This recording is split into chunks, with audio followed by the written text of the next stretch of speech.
આપણે સૌ જાણીએ છીએ કે આજે લોકો પોતાની પેટ્રોલ ગાડીઓમાં E20 પેટ્રોલને લીધે પરેશાન થઈ રહ્યા છે.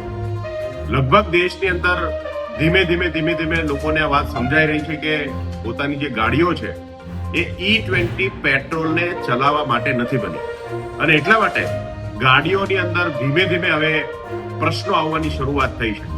ગુજરાતમાં પણ અમે ઘણા બધા વર્કશોપ ઉપર ઘણા બધા એન્જિનિયરો સાથે ચર્ચા કરી અને તમામનું એવું કહેવું છે કે હા, આ જે પેટ્રોલ ગાડીઓ છે એમાં E20 પેટ્રોલ વાપરી શકાય નહીં, અને જો વાપરવામાં આવે તો એના ગાડીમાં અનેક પ્રકારના પ્રોબ્લેમો જેવા કે માઇલેજ ઓછું થવું, ફિલ્ટરોના પ્રોબ્લેમ આવવા, સ્ટાર્ટઅપના પ્રોબ્લેમ આવવા, જ્યારે સ્ટાર્ટ થાય ત્યારે સ્પાર્કનો પ્રશ્ન થવો, આવા અનેક પ્રશ્નોનો સામનો ગાડીઓને થાય છે.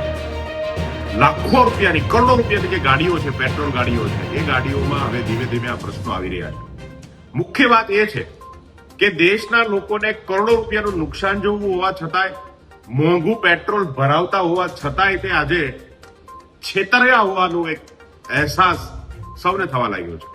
સરકારે કોઈને પણ પૂછ્યા વગર, કોઈની પણ મંજૂરી વગર કંપનીઓ સાથે એડવાન્સમાં આ E20 પેટ્રોલ વાપરી શકાય એના માટેની કોઈ પણ પ્રકારની ટેકનિકલ ચેન્જીસ કર્યા વગર આ જે થોપી બેસાડવામાં આવ્યું છે એનો વિરોધ હવે ગુજરાતમાં અને દેશમાં ઠેર થઈ રહ્યો છે.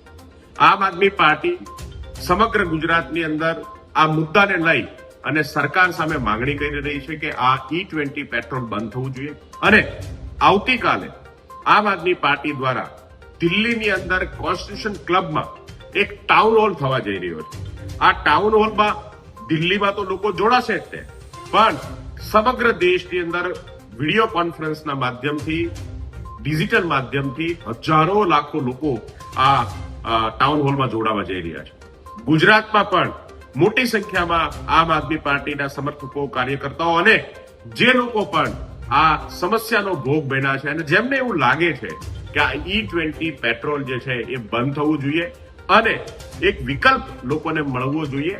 જે લોકો એવું ઈચ્છતા હોય કે E20 વાપરવું છે એ E20 વાપરી શકે, અને જેને એવું લાગતું હોય કે એમની ગાડી E20 માટે નથી બની, પ્રશ્નો આવે છે, એ સાદું પેટ્રોલ વાપરી શકે. તો આના માટે આવતીકાલે દિલ્હીમાં એક ટાઉન હોલ થવા જઈ રહ્યો છે. લોકો ભેગા થશે. લોકતંત્રની તાકાત લોકોનો અવાજ છે, લોકોનો મત છે. માત્ર એક વખત મતદાન કરી અને મતદારોના હાથ કપાઈ નથી જતા.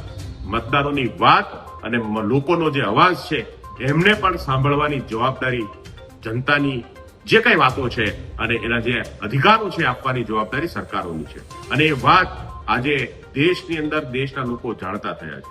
તો આવતીકાલે ગુજરાતના લોકોને, ગુજરાતના તમામ એવા જાગૃત નાગરિકોને વિનંતી કે આ વિડીયો કોન્ફરન્સના માધ્યમથી આવતીકાલના ટાઉન હોલ કાર્યક્રમની અંદર આપ સૌ પણ જોડાઓ, આપની પોતાની પણ વાત રાખો, અને આપણે સૌ મળી અને સરકારને આ E20 જેવા તાનાશાહી હુકમને અને આ તાનાશાહી સરકારને આપણે એ બતાવવાની કોશિશ કરીએ કે જનતાની વાતો માનવી પડશે અને જનતાની જે પ્રશ્નો છે એ પ્રશ્નોનું સમાધાન કરવું પડશે.